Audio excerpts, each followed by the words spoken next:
Now, joining us to discuss the government's effort to address the oil spill is Representative Joe Barton. He is a ranking member on the House Energy and Commerce Committee, and he just stepped out of the subcommittee hearing with those oil executives from BP, Shell, ExxonMobil, Chevron, and ConocoPhillips. Quite a list there. Congressman Barton, thank you so much for taking the time to speak with us today. Give us your impression of what you've been hearing from the executives. To what extent are they sharing in any of the blame that we've seen from the oil spill so far?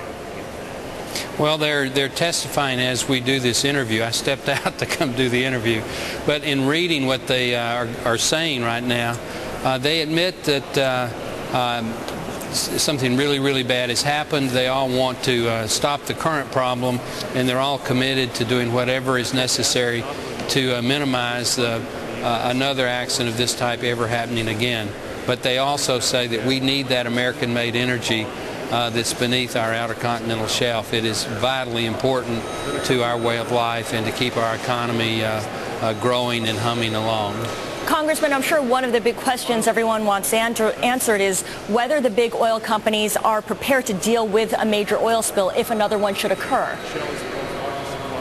I think that, as I said in my opening statement, your contingency plan cannot just be that the blowout preventer works. You have to also have a plan in that very rare case, which we just had, where the blowout preventer does not work. And I do think that Chairman Waxman had a valid point when he said their written plan really is not worth the paper that it's written on. We need to move as we try to find a solution to the accident. We also need to really move to a solution to preventing there ever being another accident. And I think the oil companies are a big part of that solution because they have the technical expertise and they certainly have the financial incentive to get it right. Okay. Congressman Barton, just sit tight for a minute. We will have much more with him when he rejoins us after the break. We'll be speaking with him on what he wants to hear from President Obama when the president addresses the nation tonight from the Oval Office. Keep it right here. We're in business. Welcome back. Let's rejoin our guest, Joe Barton, the Republican congressman from Texas. He is up on Capitol Hill. And Mr. Congressman, the president will be giving his State of the Spill address tonight on prime time. He's reportedly going to use the opportunity to move beyond the oil spill and discuss his energy policy overall. Now, I know the House has passed legislation on carbon trading. Is there the political will in the Senate to address this right now? Well, I hope the Senator has got more intelligence than the President does. If the President pushes cap and trade tonight, that is a huge job killer. It's a huge mistake. Our economy is just now starting to recover. What we don't want to do is start another flight of jobs from America and kill the slight rebound that we're beginning to experience. Cap and trade is cap our economy and trade our jobs overseas. I don't believe it would pass the House today, and hopefully our friends in the Senate have got more sense than to try to bring it up over there. Congressman, what do you want to hear from the president then tonight? Well, I'd like to hear some solutions from the president about how to mitigate the damage.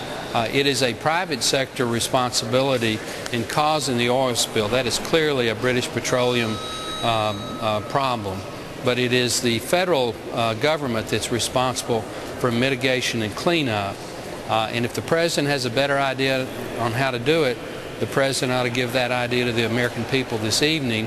What he's finding out is that you can't just do 30-second sound bites and Oval Office fireside chats. The laws of nature and the laws of physics are tough to overcome when you're dealing 5,000 feet below the Gulf of Mexico.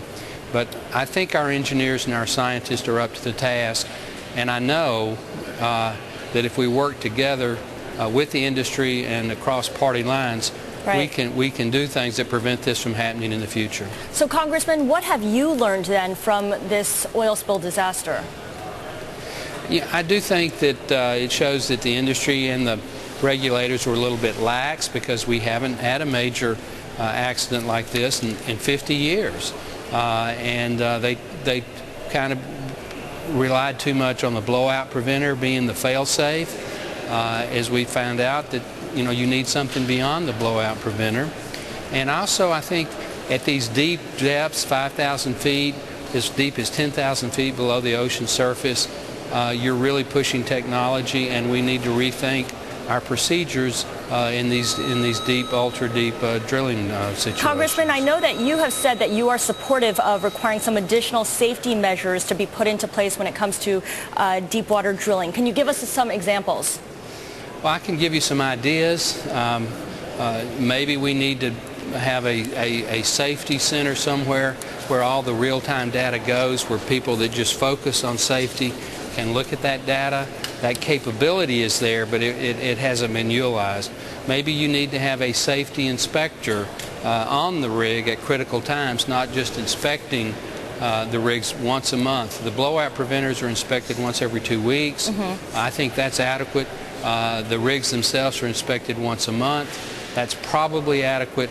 But when you do these critical procedures, when you put the cement in the well and exchange the drilling muds, maybe there ought to be somebody on the scene that can say, wait a minute, that's not the safest procedure. I'm not saying we should do that, but I'm saying that's something that we should consider. Congressman, what about higher caps on damages that an oil company should pay? And very quickly here. Okay, I think you can raise the cap, but Chairman Markey wants unlimited liability. That's a killer. If you just don't want any drilling at all, then go with an unlimited liability. Okay, thank you so much. We've been speaking with Congressman Joe Barton, a Republican from Texas.